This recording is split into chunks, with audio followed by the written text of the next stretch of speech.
Assalamu alaikum. This is Mubaraka. So I got a really interesting question, and I've actually had this conversation a couple of times with a couple different people. So I am going to, and hopefully I will not mention her name, but I'm going to actually read the question that I was asked. So sister messaged me and she says that she recently moved to the U.S. from India, and she has a few questions about halal food in restaurants. And she said she's been discussing with people, and everybody have their own views of whether or not halal includes KFC and McDonald's, and if it's okay to eat the meat and the poultry. And she wanted me to she wanted me to answer this question. So I actually had this conversation with someone else a few weeks ago, and so I thought it would be a great live conversation to have. So I am going to tell you what my opinion is, and I'm going to give you a disclaimer. I am not a sheikha, but this is just my understanding of Islam and eating halal. I do not feel that the meat in the store and in the restaurants in America is halal. And this is the reason. So I'm going to backtrack. So I want to give you the upfront. That's my opinion upfront. And this is the reason. So for people who are logging on who don't understand what I mean when I say halal, that in Islam, Muslims are obligated to eat halal. Wa alaikum salam, Yusuf. So in Islam, in the Quran, Allah, He defines what halal is, right? And some of the things that is described in the Quran is that for animals, so we're specifically talking about meat and animals, right? When you eat meat and animals, they must be slaughtered, hand slaughtered, across the jugular vein. So first, it is the manner in which they are slaughtered. They are slaughtered with humanely. So there's a couple of things. It's more than just slaughtering just against the jugular vein. A true halal farm or halal animal that's raised is raised humanely. They are fed vegetarian feed. So let's talk about the way that they are fed. In Islam, it is strictly forbidding that we cannot eat carnivores. We cannot eat animals that eat other animals, right? This is in the Quran. So why am I talking about this and referring to halal?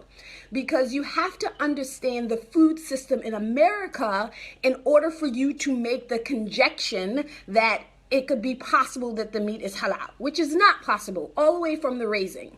Most of them are not raised humanely. You know, we have this argument all the time, and I shouldn't say argument, this debate all the time in America about how manufactured farm animals are treated. That's number one.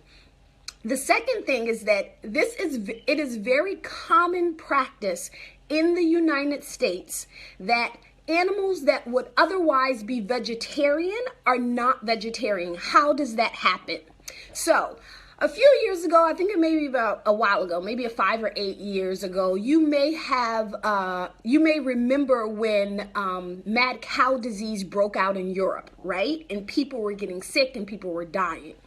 Well, the FDA in the United States, they came on the news and they had to explain why Americans should not be afraid and we should still continue to consume animal meat. This is the reason. Because in farm raising, when they raise an animal and the animal is too sick in order for them to slaughter and to sell, they slaughter the animal, they grind the animal up, and they feed it back to the healthy animals. So this is how mad cow disease actually developed in Europe, and because the cows were getting sick because they were literally eating the sick cows that were not able to be slaughtered. The United States says, but we don't have to worry about that. Because when cows get too sick to slaughter, we don't feed them to other cows. We feed them to chickens and pigs. And when chickens and pigs get sick, we don't feed them to their same species. We actually feed them to the cows. So Muslims who were paying attention was like, whoa, wait a minute. So these animals that were otherwise be completely vegetarian are now no longer vegetarian. And the FDA, they defend this because they say, well, mad cow disease does not transfer from species to species, right? And that's okay for the general public who don't believe in halal meat. But so that's the first full stop for Muslims. It is general practice for animal feed to contain the remains of other animals. This is not an exception to the rule. This is the rule. So if you have an animal or you're raising an animal, and I used to have chickens. I live in a city, but we have a provision in our city charter that allows us to have certain animals. Chickens were one of them. And when I went to the store to get feed, I had to literally ask them, can you show me the 100% vegetarian feed? So that is the first thing. They are not halal from the raising of the animal. And then when you think of halal, and I personally use halal and zabiha to be synonymous. If it is zabiha, it is halal. If it is halal, it has to be zabiha. There is no non-zabiha halal in my world. Like, it has to be zabiha. So zabiha is that the animal is cut across the jugular vein, right? We know that this is the proper way to kill an animal humanely. They don't see other animals being killed. They're killed separately, right? And Jumaina, again, I'm going to say that the point of my post is that I do not believe that everything is halal except for pork. Allah specifically says in the Quran that forbidden is the maytata meat, right? Mayta meat is meat that have been slaughtered in other ways other than what Allah has prescribed. Meat animals who have been killed, animals by drowning, animals who have been electrocuted. So mayta is, you can't just go find a dead animal laying in the woods and say, hey, I'm going to eat it and I don't know how it died, right? In the Quran, Allah specifically says that forbidden unto you is mayta. The meat that the industry and American farmers give is mayta meat. They do not kill it. It is not industry standard for people to kill meat by cutting the jugular vein. And you don't have to believe me. You can go to YouTube and you can Google or Google or search for how meat is killed in the United States. Animals who are larger animals like cows, they are bludgeoned in the head. Chickens are drowned. Chickens are electrocuted. It's easy for them to kill it this way. So it wouldn't be mayta meat. This is not permissible for Muslims to eat. And so, yes, I am saying Chick-fil-A, KFC, McDonald's, Burger King, unless you go to an American restaurant and they tell you our meat is zabiha and halal, then it is mayta as a rule, because this is the standard in America. For people who make the argument that says, well, we can eat the meat of the people of the book. As an American, born and raised, live in America, you cannot consider every non-Muslim American a person of the book. Most Christians in America do not practice Christianity the way that it is written even in the Bible, not just in the Quran, the way that it is written in the Bible. Most Christians do not. And I'm telling you that from somebody who was born and raised in America. When you are buying meat from the store, there is no type of guarantee, and in fact, it's probably unlikely that it was manufactured, raised, and slaughtered by a person of the book. 70% of Americans, according to the latest Pew Research, do subscribe to some form of Christianity. But most of them do not subscribed as being adherent practicers.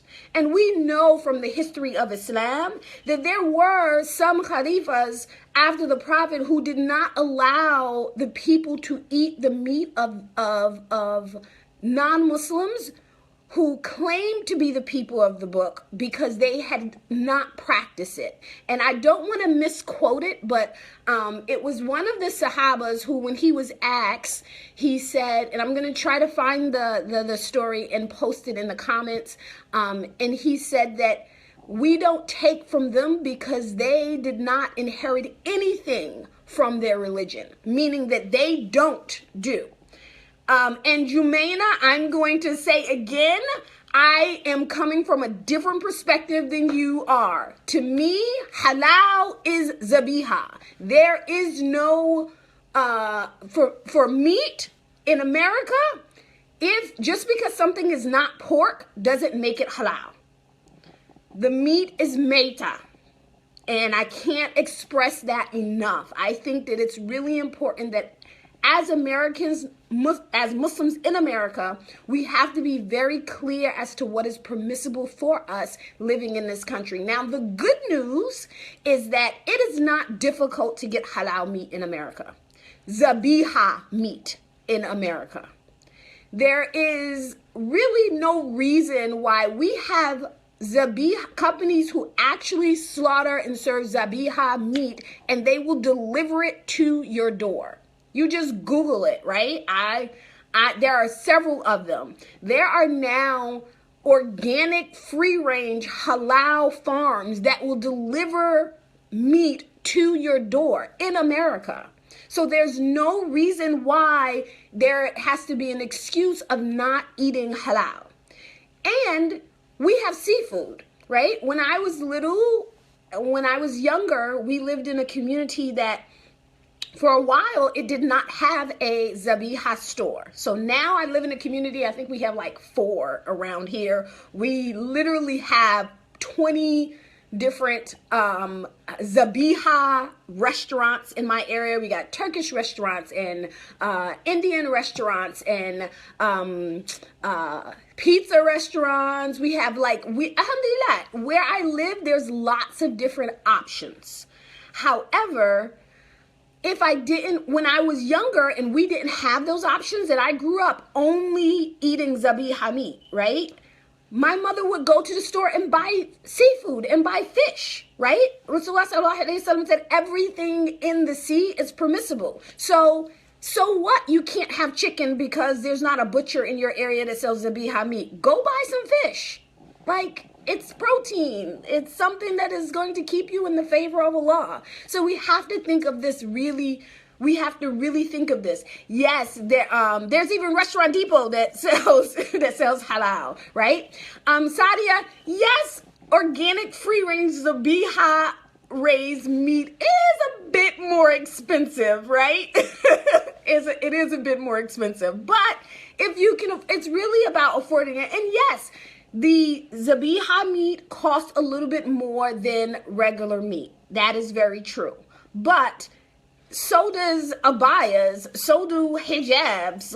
That's just what we take on when you make a commitment to be Muslim and to live as a Muslim, right? It's not like it's $500 a pound. You may be paying an extra $1 or $2. Is being in Allah's favor worth that extra $1? Is having your prayers and your du'as answered worth that extra $1, right? So there is another hadith, and I'm not quoting it verbatim, but it talks about a man that he was in need and he was begging Allah. And Rasulullah sallallahu alaihi wasallam, he said, why should Allah answer his dua when his clothes was haram and his income was haram and his food was haram, right? This is important, that we have to stay within what is halal so that we can stay in the favor of Allah. So a couple of extra dollars should not deter you from buying zabiha. And in the end, if it's a couple of extra dollars and you can afford less, then you're going to eat less food. Hey, this is a health and fitness page. So we want to reduce the amount of food that we're eating, right? Because most people need to lose weight anyway. That's just a side note. I am going to...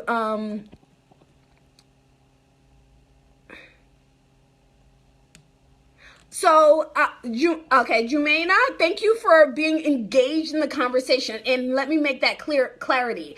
I did not say that it is haram to eat from the people of the book. I said that the meat industry in America is not the people of the book.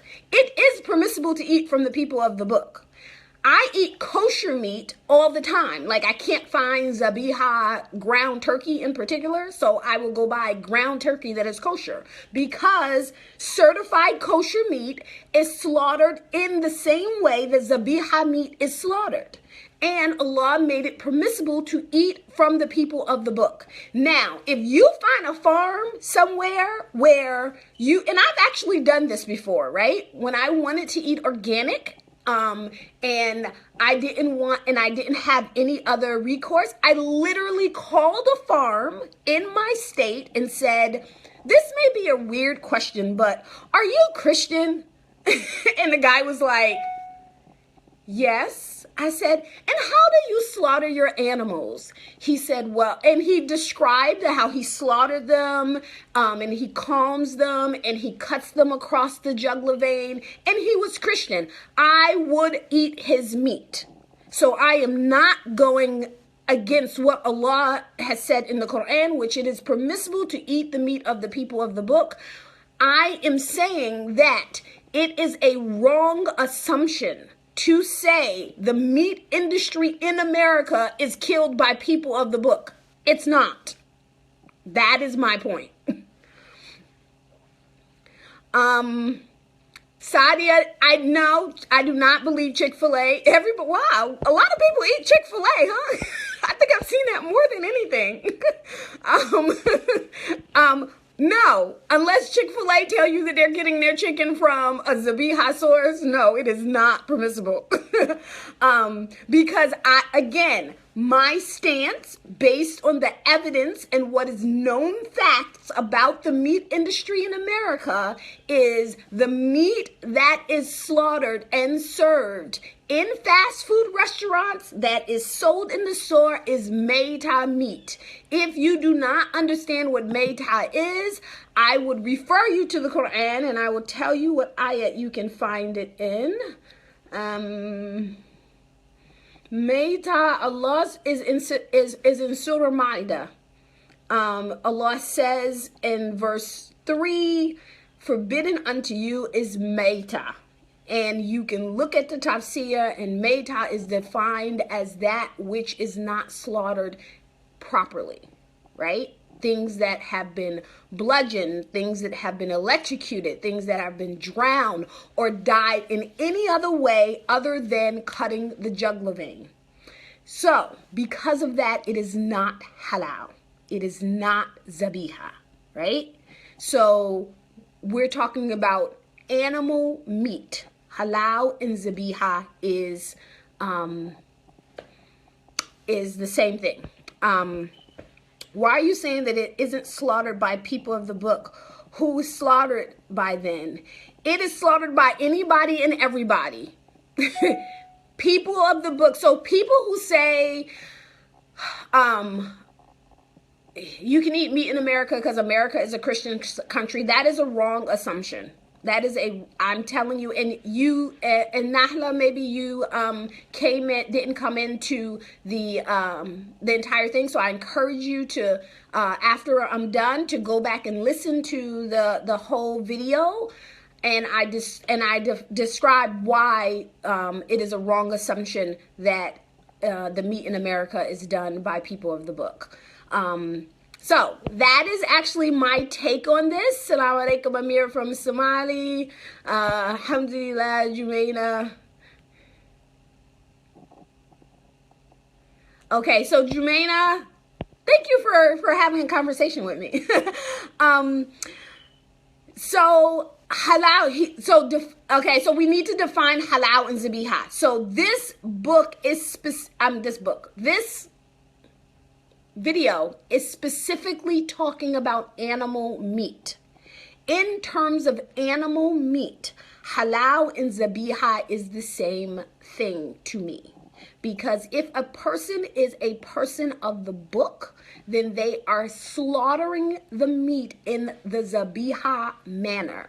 Jews who certify kosher, they slaughter across the jugular vein. They drain the blood. They mention the name of God. This is zabiha. This is the slaughtering of the people of the book. Other things are halal, but not zabiha. So vegetables are halal, right? Grains are halal, but I am specifically talking about meat in America, right? Yes, people need to go back to the fiqh. You are right, Yusuf. I think that this is, so there's a couple of things with that. I think that it's important that people understand the fiqh and the sharia, and they also understand the cultures and habits in America itself, right?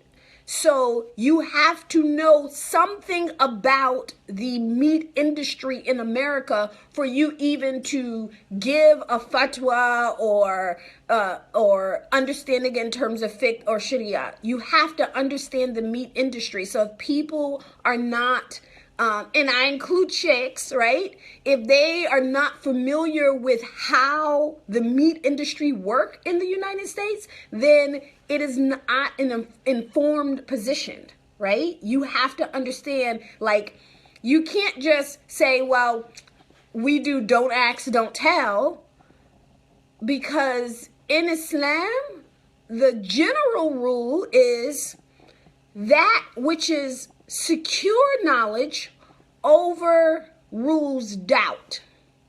What we know as secure knowledge, that is standard, we know for sure that slaughtering animals across the jugular vein is not the standard in the meat industry. You can conjecture, doubt, make yourself believe that it's halal, but we know that the meat industry does not, as their normal practice, slaughter meat in a halal manner. They do not, as their normal practice, ask people their religious affiliation before they get a job to slaughter the animal or to raise the animal or to feed the animal, right? They hire people based on how little they're willing to accept to be paid, not on the fact that, oh, you're Christian, oh, you're Jewish, oh, you're Muslim. Yeah, we're going to have a entire slaughterhouse and farm that kills 1,000 animals a day and make sure all of our employees are people of the book. Nope, don't happen. It just don't happen. Alhamdulillah, yes, I hope people will look into it much more. I think that it's really important. I think this is also a time that Muslims need to look into. If you live in a large Muslim community and you don't have a halal restaurant, open one up. You be that person that supplies that needed service for Muslims, right? And if you can't open one up and you have some funds, find somebody who's willing to do it and invest in their business to open up a halal restaurant, right? It's not difficult, right? If you have a business mind and you are dedicated to supplying this service, then you can do that. Or you can invest in somebody who's willing and have those expertise. We are in a country where you can be an entrepreneur. You can own a business. You can be that thing that you know your community needs. Yes, I see Iwuhu. I'm sure that that's not your full name, but that's your Facebook name. Yes, the halal of an animal is not seeing the knife, that it was properly fed, that it was given. Yes, you are correct in all of that. And I mentioned that a little bit earlier, that, it's really important that we think of halal from the way that the animal was fed. And most animals in the United States, it is standard industry policy that they are not fed vegetarian. So from that specific point of view, if you're just, so let's just say you make the assumption, you have to make, in order for you to consider meat in the United States to be halal and permissible for Muslims to eat, you have to disregard several huge contradictions to Islam in the meat raising process. One, the way the animals are treated. Number two, the food that they are fed. And number three, the manner in which they are killed. Right? So you have to actually make a lot of assumptions in order for you to convince yourself that it is permissible for you to eat the meat in the United States that is not labeled zabiha.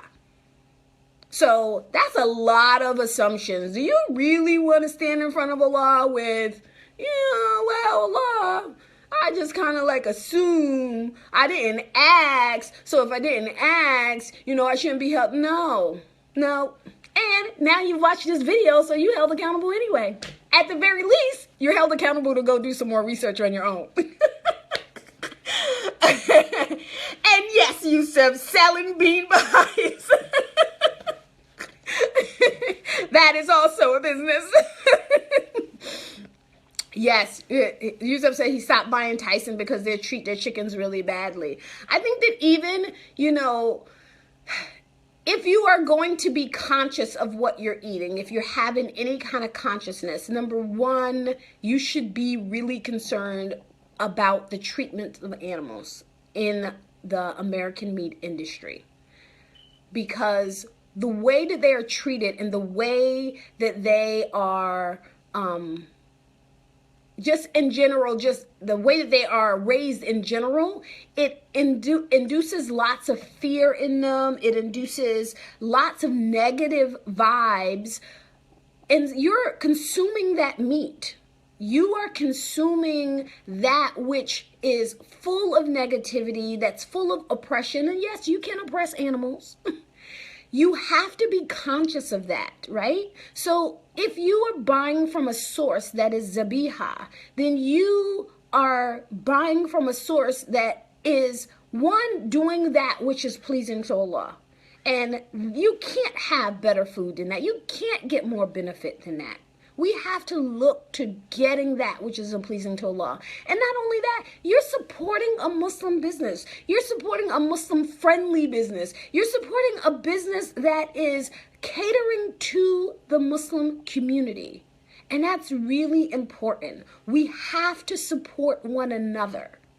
If you are going to create an America that Muslims can live in comfortably and be able to practice their deen, we have to support one another, right? So all of the rhetoric aside, all of the stuff that's going on outside the Muslim aside, let's just talk about the Muslim community, right? We have to support one another in offering the services and the things that we need in order to live in America. And food is kind of essential, right? You can't live anywhere without food. We have to support one another in that. Any recommendations for good documentaries? Food Inc., Food Matters. I saw all of those and I loved all of them. Yes, there are a lot of really good documentaries. I definitely there was I'm gonna waste time by trying to think of the name of some. I'll put some in the comments, some of the ones that I like.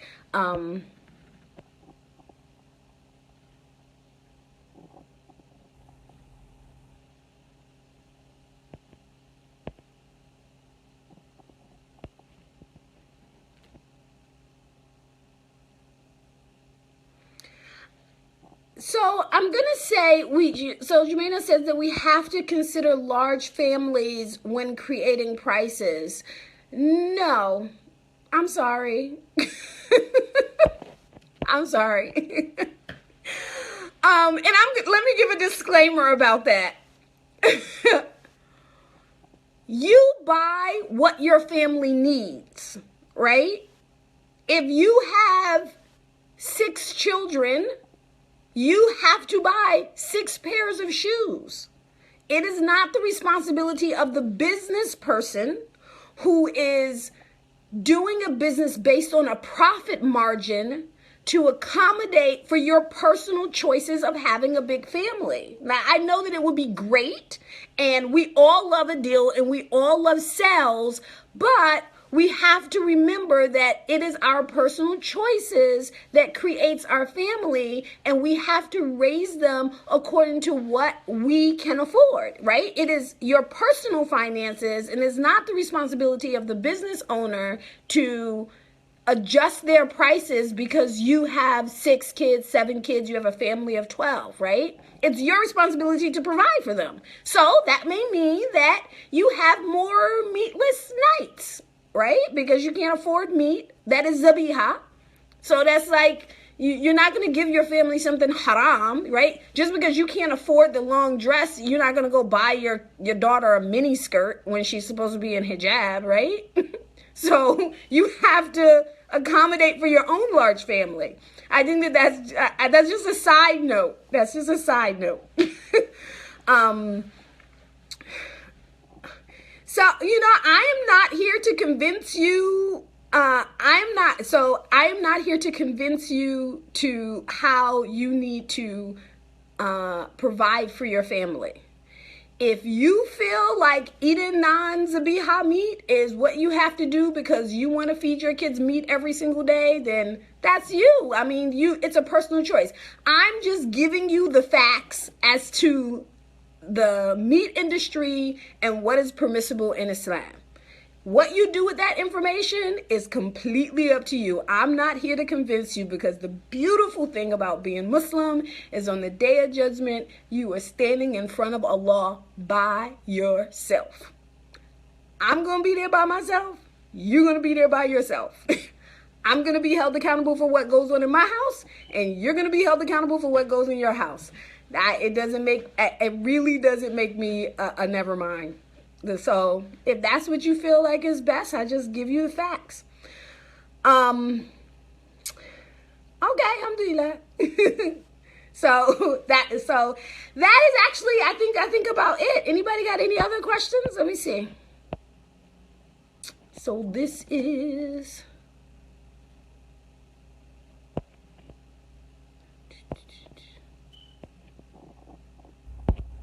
all right.